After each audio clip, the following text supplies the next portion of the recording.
Mick Ryan, there was no Martin O'Neill today, and he got just what the doctor ordered. Kasper Hogh, an absolutely stunning performance.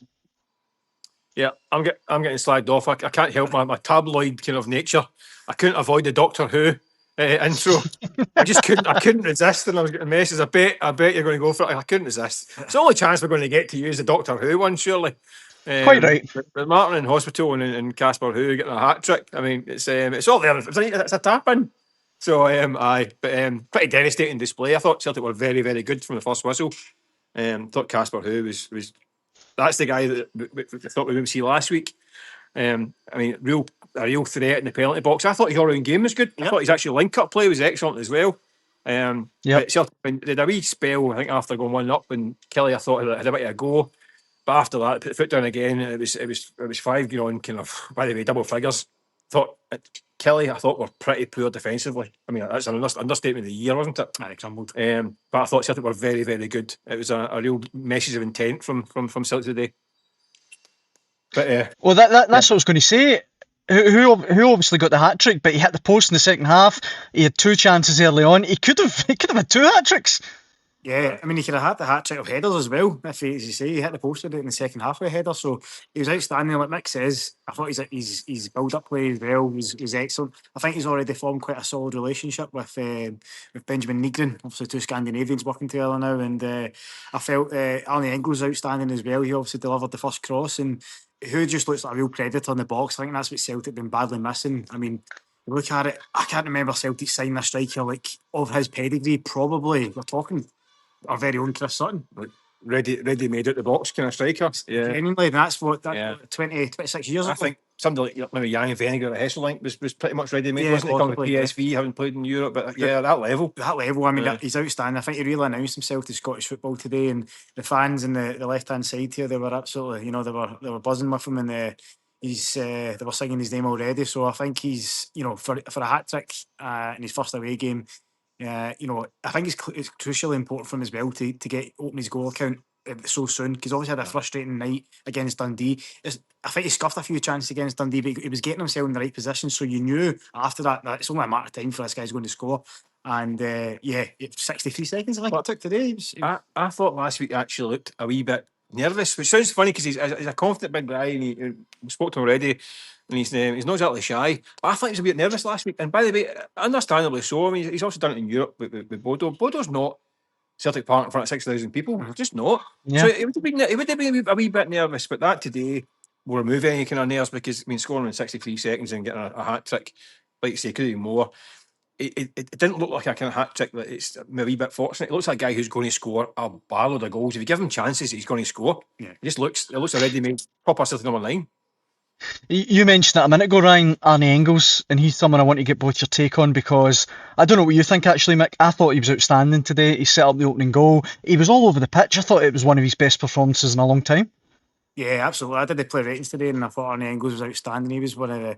It wasn't for Kasper Hough's hat trick. I think he might have been one of the. I think he was probably man of the match. He was excellent. And it's listen. If this, we don't know if this is going to be his last game, but you're taking it week by week at this stage or day by day. But I think he's a player that always tends to split the Celtic support. I've never really got it. I've always felt that he's a player that possesses so much quality, but it's just he's got so much power and energy in that midfield as well. And he was outstanding. I mean, as I say, he set up his first goal. He had a hand obviously in the second goal. The fifth goal with the corner as well. His delivery for set pieces, his all-round play. I mean, he threaded an amazing ball through to James Forrest towards the end as well. He was just outstanding. Yeah. Sean Maloney touched upon that when Mick actually asked in today's press at the end, and he said he had a chat with him, and yeah, he was absolutely brilliant. And if Celtic are to lose him before the Champions League qualifiers, they've got a huge gap in that midfield to fill. I thought, I mean, Sean Maloney's answer to that question we're talking about there I thought was a wee bit kind of ambiguous. A wee bit. He said that Engels came and spoke to him yesterday and said he wants to play, he wants to put on a performance, and he was real determined in that. And I think, listen, Sean Maloney's basically, he's not committing about incomes, outgoings. He's his assistant manager, and he said, "I'll leave that for Martin and Michael Nicholson." So he's kind of deflecting it. Listen, by number 2s always do that when they talk. I just thought, did that mean that was a goodbye performance? That's the answer to me sounded like he's went and said, "I want to go and play this game." I'm just wondering if that was him giving it the kind of one last push before he goes. I don't know, but I think you're right. Celtic, if they can keep hold of him for another 10 or another fortnight and get him through get through these ties, it'd be worth the Celtic every bit as much as it would be in the transfer fee. Because he's the kind of guy that can play at that level. I think he's better against better teams as well. 100%. He's the kind of guy that could help get Celtic to the Champions League. At that point, okay, you maybe say, right, wish you all the best in your future endeavours. But if they can keep him for another fortnight, but it's going to be hard because if he's playing like that, it's going to persuade either West Ham or others to go and come and slap in big money bids because he is top class. I just wonder if that was a final farewell performance. I don't know. If it was, what a way to sign out, because he signed out a bang. He was absolutely outstanding. What Alistair Johnson come off at half time? Is there any update on that? Was it just a precaution, or is he injured? Do you know any more? Yeah, he said he felt. Someone said that he felt something in the first half and came off as a precaution. He said he hopes. Again, though, you're kind of thinking there's also a lot of talk about him as well. It's not going away. I mean, listen, having had 7 or 8 months out last season injured, if Alistair Johnson feels anything that's remotely kind of sore, listen, I don't think you can doubt his commitment, and he's a full-on kind of player. And he's again today, I thought he was brilliant the first half. He was. But in this situation with a few weeks left in the window, he's not going to take any chances. He's not going to go and say, if he's feeling a wee tweak here and there, he cannot take any risks because this is his career he's thinking about here as well. And likewise, I still think Celtic will find it really hard to hold him beyond the qualifier. He's just too good a player, and his value is now it's probably his peak. So I don't think it'd be anything serious, but he's obviously, I think, in the back of his mind, if he's saying he felt something, again, I think he's still nudging towards the exit door. The issue is, you saw the drop off. I mean, all due respect to Colby Donovan, he had his breakthrough year last year. He was decent, but he came on today, and he was probably culpable for Killie's consolation goal. He got sucked in, left the man unmarked at the back post, and then obviously Kilmarnock scored from it. And I saw Sean Maloney down at the touchline straight afterwards, and he just went back to the technical areas, just shaking his head. So you see the drop off when Alistair Johnson's not at right back. And it's drastic. It's seriously drastic. Whether it's Colby Donovan or Anthony Ralston, they're both wholehearted players. But Alistair Johnson's elite for me. And as I say, two players that if Celtic can keep hold of them and keep them fit to the end of these Champions League, this Champions League qualifier, then they'll have a right good chance. But if they lose one or two, then they need to get replacements in to hit the ground running as well. And that's the key point: hit the ground running. Right. Celtic are going to need their fast moving and slick recruitment team are going to have to swing into action very, very soon. I think there should be a right back ready to go very, very quickly, I think. Well, that's what I was going to just sign off with, guys, before I let you go. You guys are, yous are always in the know. You've always got a transfer rumour. Is there any whispers that Celtic might be close to getting it over the line? Well, we did ask Sean, as I say, Mick mentioned it there, but as an assistant, he keeps his cards close to his chest. He said it's very much to Martin and Michael Nicholson to sort out. But obviously we know that Hassan Hassan is one that Celtic are pursuing, and they're hopeful of getting a deal over the line at some point this week. I think there was spoke to someone at Celtic, and you're looking at an initial £6 million plus add-ons. So that's what Celtic are hoping to strike a deal with. For Hassan. And look, I think, we watch Yang out there. Yeah, Mickey and I have different opinions when it comes to Yang, and admittedly, I don't think Yang was great today. Did try his heart out, but he lacked some serious quality today. And said Tineki came on as well. For me, flatters to deceive. So look, Celtic really need to get a winger in, and obviously Hassan's the top target, and he's got blistering pace. He's great with kind of close control. He can get by a man, and I think if Celtic can add that, then I think that attack could be frightening this season. It really could, because you see the makings of it. It's early stages now. Milo Duran is playing out right again today, and he was unlucky not to score. He got an assist, but he was really dangerous. He looked completely different to he did at home to Dundee. He looked, as if he had a lot of confidence as well to take a man on. And as I say, he looked at a brilliant ball just behind us over to the back post, and Kasper Hogh scored from it. So I think if Celtic can get a winger on, then potentially you might see Hogh and Duran partner each other up front.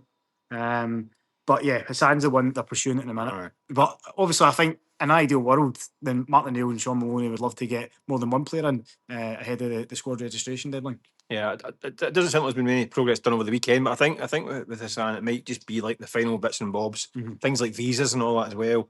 They have to make sure they can get that before they push it through as well, because that could be tricky. I think that will move on the next few days, I'd imagine. They do need it, like you're saying. I don't think Yang has got enough to be the regular man every week. I don't think he's going to be, clearly. He's decent enough as a backup, I think, but he's not going to be the main man in that position. I thought Duran was good today. Slightly narrower, but he didn't quite ring out as wide as he was. Cutting inside on that left side, he probably should have scored a couple of chances he had. Probably should have passed a few when he thought he took a shot on. He could have played it in. But listen, I thought he played his part in a pretty big win. But I thought he was decent as well. He's really, I mean, he's quite silky with the ball. He's got a brilliant first touch as well. And Mick, you actually mentioned it when we were obviously covering the game, that he's very left-footed. Very left-footed, aye. So he is a wee bit predictable in terms of cutting in, but I think that's what Celtic have been looking for as well, is a player that can cut in and take a shot for the inside. But he was unlucky, he smashed the crossbar, and I think the goals, he can tell he's desperate to get that first goal. Aye. He scored 3 in pre-season, but he really wants to get off the mark competitively, and I think that'll come. It's just a matter of time. Aye. You're one of those right pegs if you swing it so you fall over. The very last thing, guys, before I let you go, Mick, Kilmarnock, they conceded 4 goals to newly promoted St Johnstone last week, 5 today, and they've got Ayr United as in their next game. It was a bit wild today, that defending.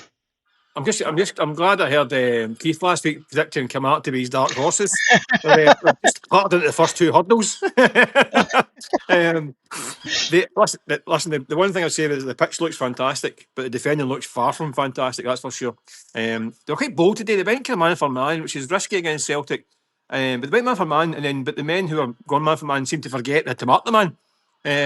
Really poor defensively. I mean, gifting goals, a wee bit shapeless. I think Neil McCann took a bit of responsibility for all that, which is, I think, in public that's always like a good thing for a manager to do, but as in private, I think we Imagine Neil McCann at half time. well, I was going to say, I think that the public face was maybe slightly different to the one in the dressing room, because it was badly let down with some really bad decision making, really bad positional sense. They need to firm up. They're actually playing nice football going forward at times, and they had a few chances against Celtic, especially at 1-0. A wee bit unlucky, run off the line, and save from Sinisalo. After that, they got the goal back, obviously, but I think they were wide open at times, really structurally, and a bit of a disarray. And then they've got Ayr United on Friday night. I mean, is it Friday night, isn't it? Yeah, Friday night. Yeah, Friday, yeah. They need to get back. I mean, it sounds a bit of a cliche. They need to get back to basics and be hard to beat, because at the moment they're wide open, and this it's a recipe for disaster for them. Yeah, I think Robbie Daisies served a 2-match suspension, so he's going to be back for the Premier Sports Cup game on Friday night. So I think Neil McCann touched on that as well. I think he'll be delighted to get him back, because he's a solid presence at centre back, and they've really missed him. So yeah, we'll hope that he'll make a difference. But that'll be a crack. I'm looking forward to watching that on Friday night. Aye, it'll be interesting. Absolutely. They do need to tighten up big time. Guys, it's always an absolute pleasure having you on Hotline Live. Safe travels up the road. Cheers, Danny. All right, catch you later on. Cheers. Bye now. See you soon.